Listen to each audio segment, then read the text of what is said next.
Apparently, President Trump's approval rating among Gen Z is taking a pretty big hit.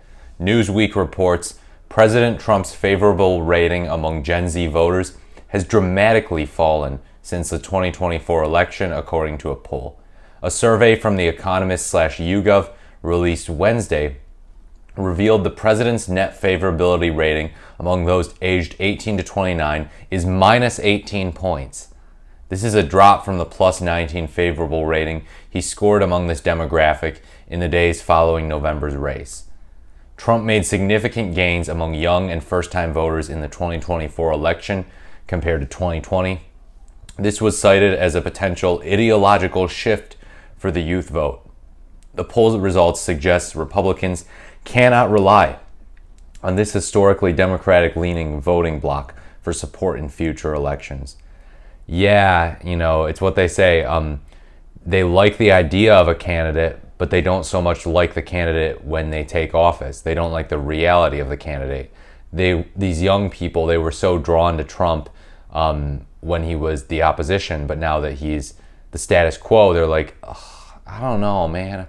I don't know about this guy. He's kind of corrupt. He's buddies with Elon Musk. He's letting him loot the treasury, He's corrupt. He's a thug. He's a criminal. Like, what? This just seems like a corrupt administration. I don't know. I'm sure some of them are saying that.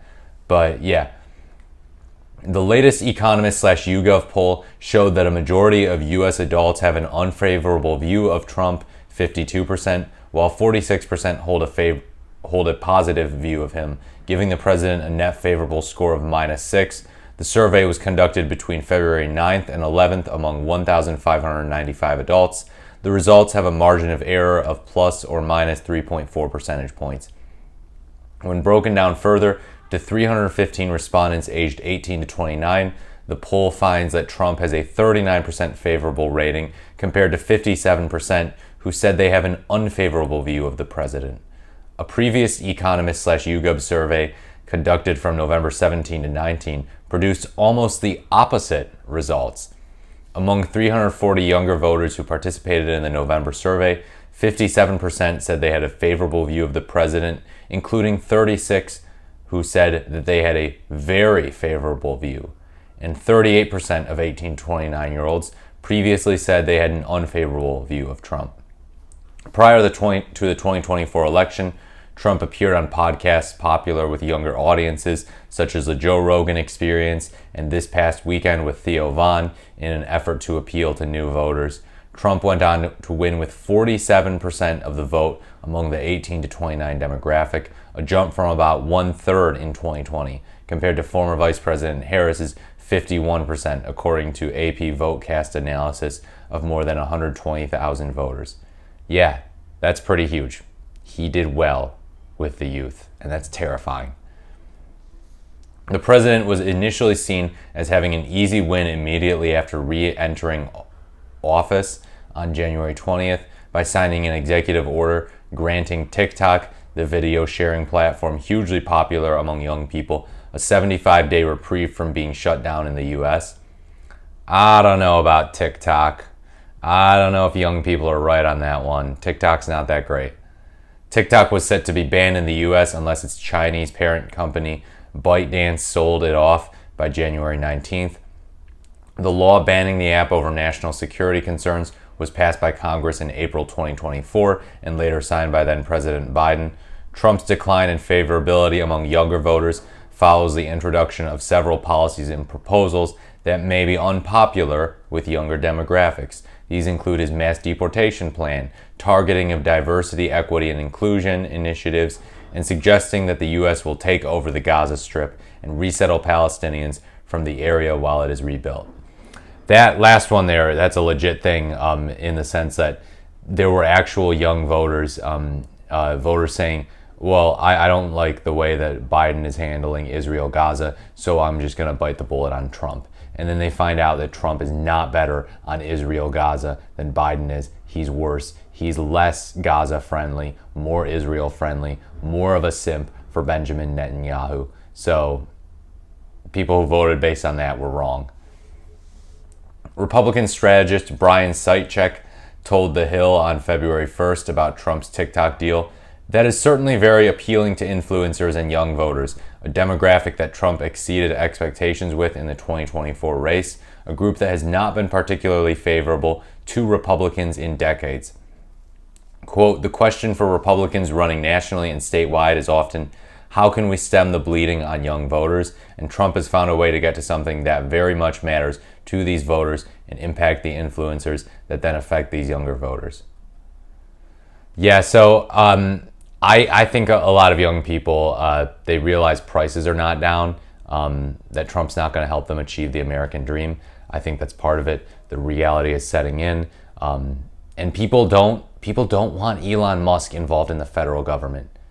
The polls showed consistently that people were not a fan of this guy being involved. People were growing less fond of Elon Musk being involved in government. And what do you know? Elon Musk is hogging the spotlight these days. He's in the White House. He's bringing his son. He's out there accusing federal judges of trampling the executive branch's power. And it's like, no, judges interpret the Constitution so they can make decisions based on decisions limiting executive power. That's the way it works. We have separation of powers in this country. Judges interpret the Constitution. You, the president, well, Elon Musk's not the president, but President Trump and Elon Musk and JD Vance and whatever, they do not get to interpret the Constitution. They are the executive branch.